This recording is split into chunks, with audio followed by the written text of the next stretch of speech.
Yeah, good afternoon, everybody. Welcome to this talk. Thank you very much for having me. It's a great pleasure and honor to be here, not for once as a parent, but as somebody who did some work on this important topic. What I decided to do, and we talked a bit with Mr. Harvey and Mrs. Ganelin, is that I wanted to tell you a bit about artificial intelligence. I know that some of you have already worked on this topic. Some might know a bit about this, but haven't necessarily done this in classwork.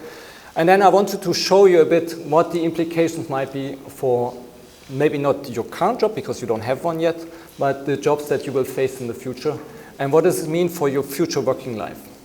And at the end, because some of you had already sent me some questions, at the end we will talk a bit more about the philosophical implications, as Mr. Harvey mentioned, what is special about humans, and where do we see can we complement machines as they currently appear. I have some additional slides that we can go through in the Q&A afterwards, but I really want this to be an interactive session, so please feel free to interrupt if anything is unclear or you want to have more clarification on some of the issues. Now, artificial intelligence is really a topic that has come to the fore over the last 10 years. For those of you who are a bit older, you've seen that it has really kind of taken speed in the last 3-4 years as well. And I think that it's always interesting to see what those in creative industries make out of these fears, these dreams, the ideas that we have around it. And one of the very more interesting movies in this respect is this one. Anybody seen this movie? Yeah. So just to very quickly tell you what this is about, this is basically a robot that has already reached a certain level of intelligence, artificial intelligence. And in order to reach the last level of intelligence, this comes close to human intelligence, a trainer comes in, and the robot manipulates the trainer in such a way that she, the robot, can actually gain freedom and get out of it, out of the prison that she is being held. So what's interesting about this is over the course of the movie, you see how that robot reaches a level of human interaction that manipulates people, that lies, and that seeks freedom, which is something that normal machines today actually at least don't have. So the question is really, how far are we from that supposedly human ideal, human behavior? Now, one thing I can tell you is, we are not there yet. We come close in the physical appearance, but we are not there yet. This is Sophia.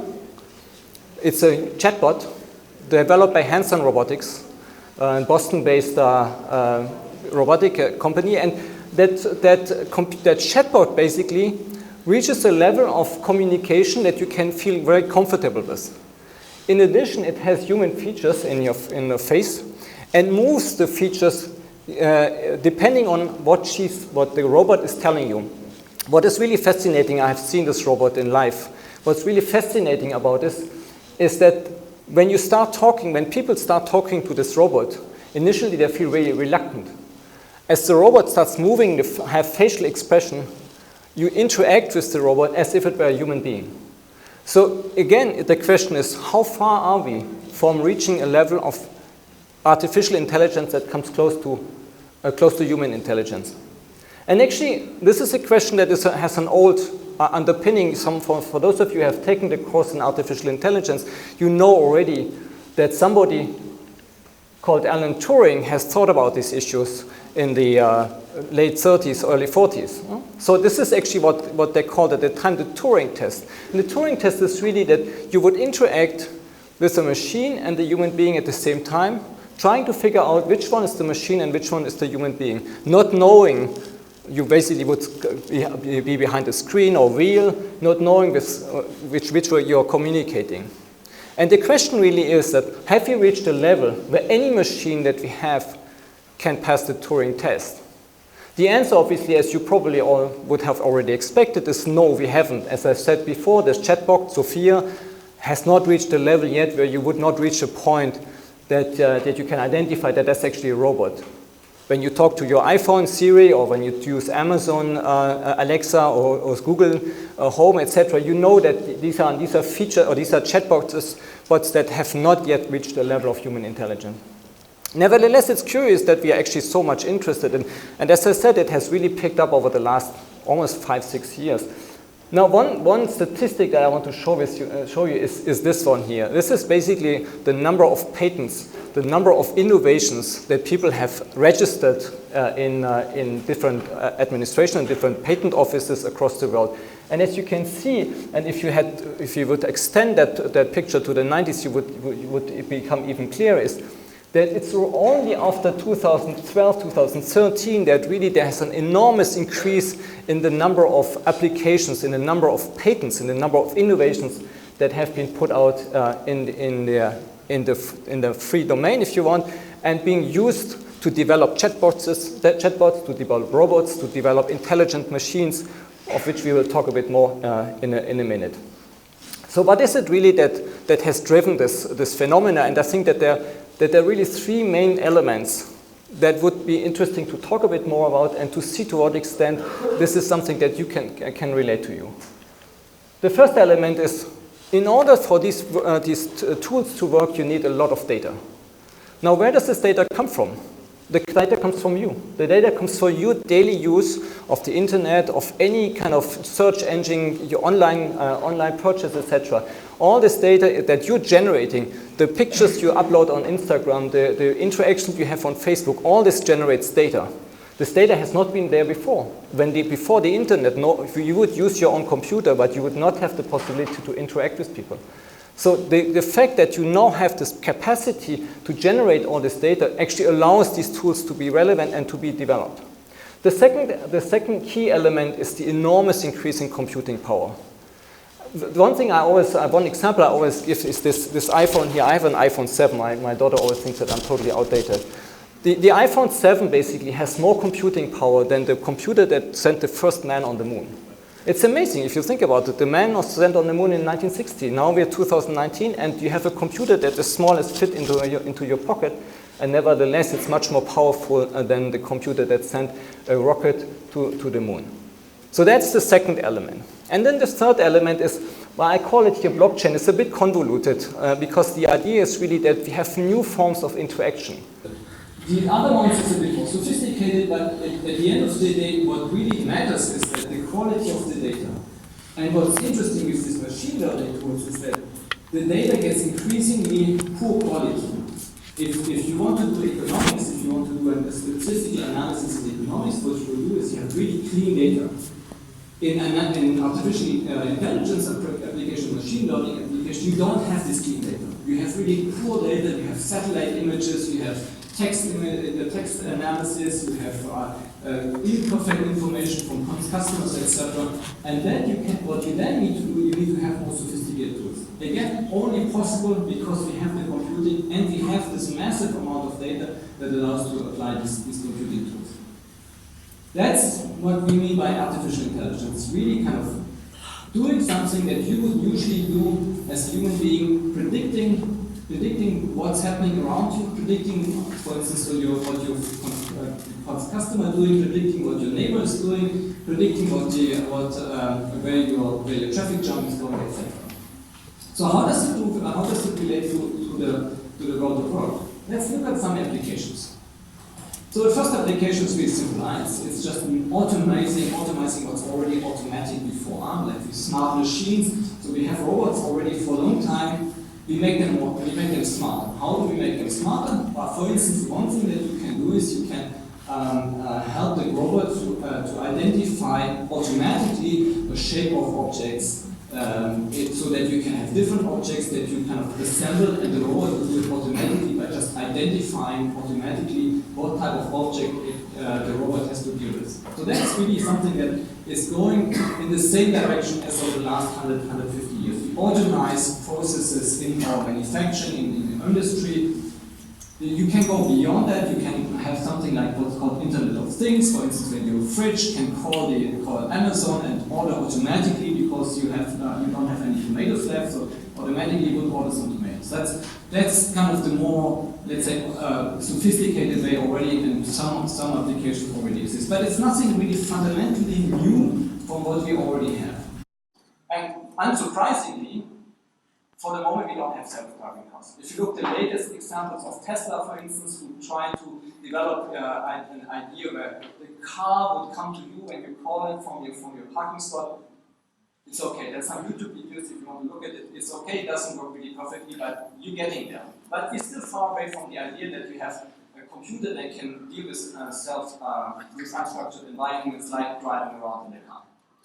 Now, so this is for the moment what we looked at is applications where you replace an existing worker. You replace a worker, you replace a driver, you replace maybe a scientist, etc.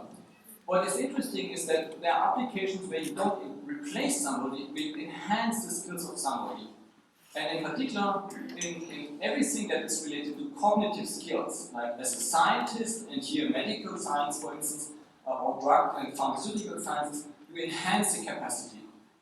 Today, medical development is so sophisticated that any single person cannot do it by him or herself. These tools will allow you to do your medical research much more effectively. What does it mean? You basically can develop drugs that respond to individual personal characteristics. For instance, if you have a particular disease that needs to be taken care of, the medical research, thanks to AI, can help you to develop these drugs much more rapidly. Something that would not have been possible because the data that is involved is so massive that any single person cannot do this. A similar application, but with much more wide-ranging possibilities, is expert systems. Now, expert systems have been around for some time. The idea of expert systems is that you use somebody's expertise and you apply it to somebody who doesn't have the expertise. So this is typically something that, and because I'm from the International Labour Organization, something we are particularly interested in, is something that is relevant for developing countries where you have a lot of expertise in certain universities, and you have an enormous lack of expertise, for instance, in agriculture, in certain industries, and in services. And you need to actually bridge these two by having expert systems that help people. You see applications already in agriculture in Tunisia, for instance, where the farmers can benefit from simple tools, from simple apps on their phones, on their smartphones that help them to understand when is the next rainfall coming, what type of seeds they have to grow, etc. So you really transfer knowledge from an expert to a non-expert and helping that person to become more effective in terms of doing his or her job. Again, you don't replace the job, you make the person that does the job more effective. And then there's the last application, and I think this is really something where we reach the edge of what we can currently do with artificial intelligence, is to improve the way we interact with this algorithm. So one thing I mentioned traffic jams before, another thing is electricity. There is an enormous application in terms of smart cities. Google tries to currently develop smart city approaches in Toronto, in Canada. And the idea is really to kind of help everybody to work together and live together more effectively or more efficiently. For those of you who have been here for several years, you know how complicated it is to work together on Rome.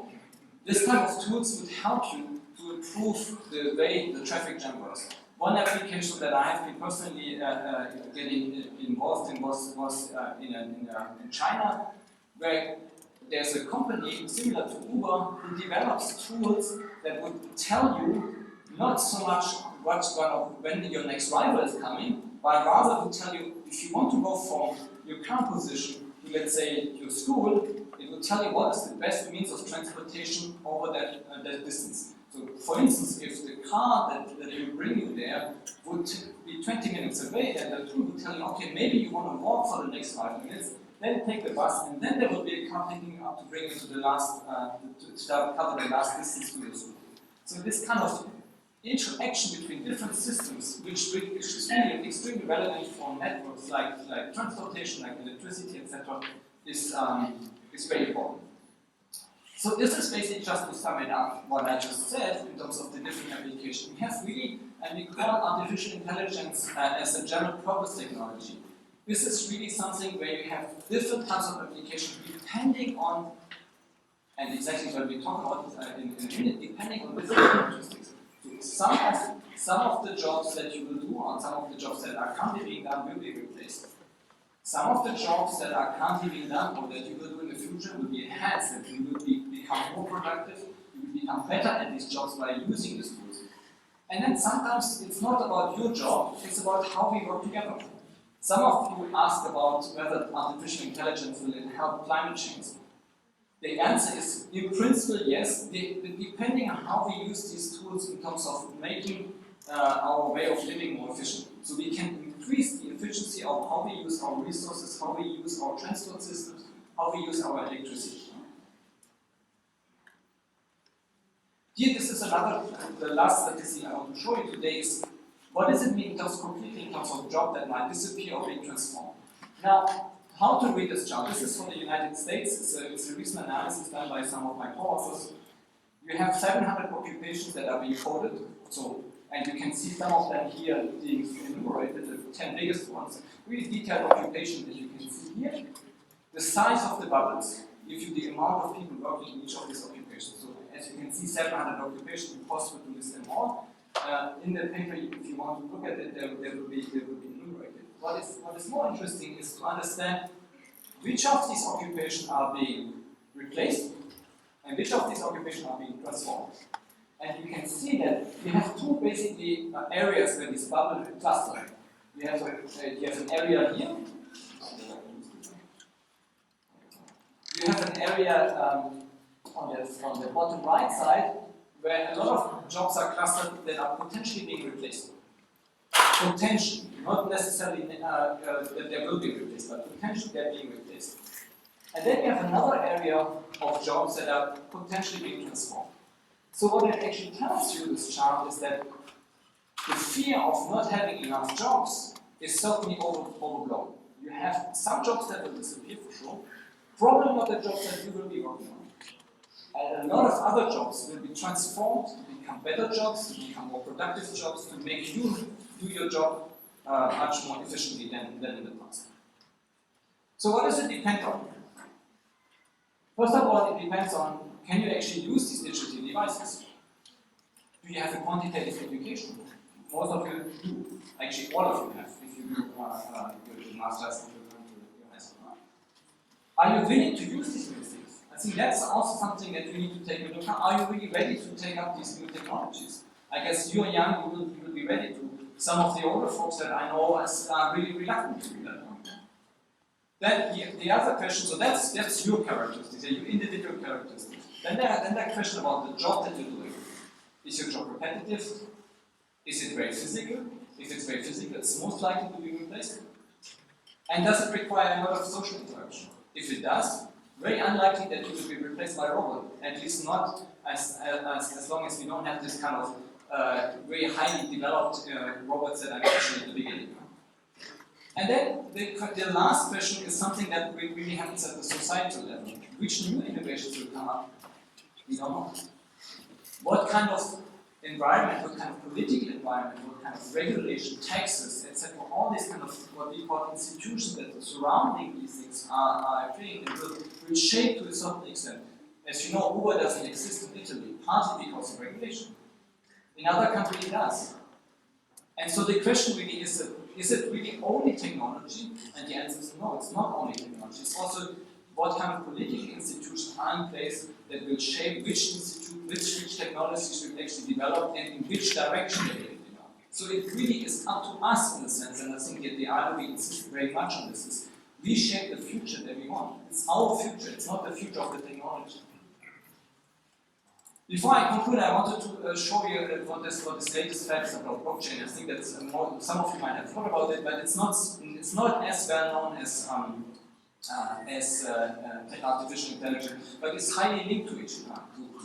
So blockchain is really about how we interact with each other, what kind of new ways of interaction we have. Now, the most common known application of blockchain is Bitcoin. Bitcoin is a new currency which is basically similar to euro, but it's not backed by any institution. But there are other applications as well. Blockchain will be used, for instance, when it comes to identity cards. So instead of having your physical identity card, you have a blockchain-based identity card that will help you to identify yourself independently of any physical document, which is extremely important, for instance, if you're an immigrant coming from a foreign country and you have lost your documentation.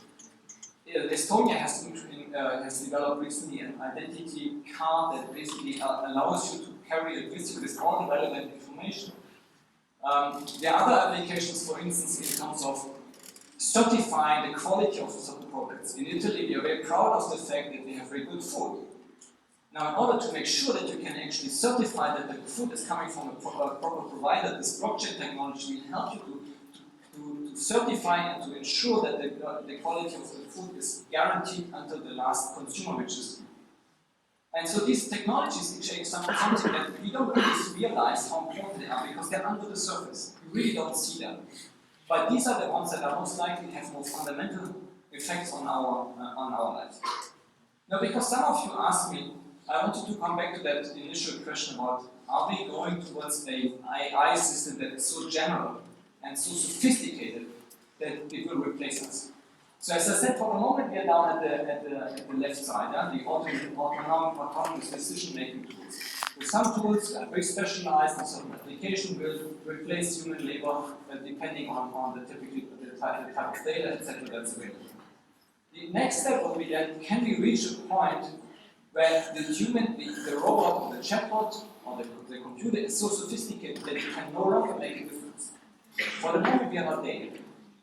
But suppose we get there, the next step would obviously be that we reach super intelligence, that the intelligence is just beyond what we can imagine, beyond what we can do.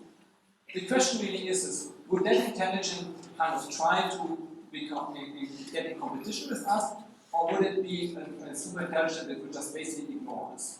And some of you who are into science fiction movies will have seen that some of these speculations have happened in the past. This is what people call a singularity, that we reach a level where the entire artificial intelligence becomes so smart that it will basically be beyond what we can possibly reach. For the moment, as I said, we are not there yet, and one of the reasons why we are not there yet is what this man is saying. So this is Chris is a developer, an artificial intelligence developer in Germany who has been around for a long time, and he makes one single important point, which is to say that the current technology is so energy inefficient that it will require enormous amount of energy to develop a tool that is as performing as a human being. In his words, if you think about the human brain, you only require a slice of bread to run it. If you want to have an artificial intelligence tool at the current level of sophistication, you require a nuclear power plant. So if you think about you're still several levels below human intelligence. If you want to scale it up to the level of human intelligence, you would need all the energy we have on this planet to just run such a brain, just one single brain, which is something that we don't have. The question obviously is, do we have technology that is currently being developed that will enhance the efficiency of these computers? And the answer is probably yes. There's quantum computing coming up. Whether it will be still sufficiently sophisticated to kind of compete with us is an open question for the moment. At least I can reassure you it's not there yet. Last slide. What does it mean for you? And I think that's something that we can really be speculative about this. I had an initial discussion with Mr. Harvey and Mr. Scanlon about this. The question is really there are some don'ts and some do's. There are no answer to what you should do, what you should learn, what kind of specialty you should pick up. The one thing I would recommend you is don't over-specialize. You have to be open-minded because you probably in your working life have 40, 45 years ahead of you. Nobody can tell you what's happening over the next 40, 45 years. It's impossible to do that. But you need to be open to change. You need to be open to pick up these new ideas, these new technologies, and use them to your benefit. Don't be afraid of them, use them to your benefit. I would also recommend you don't focus on technical skills only.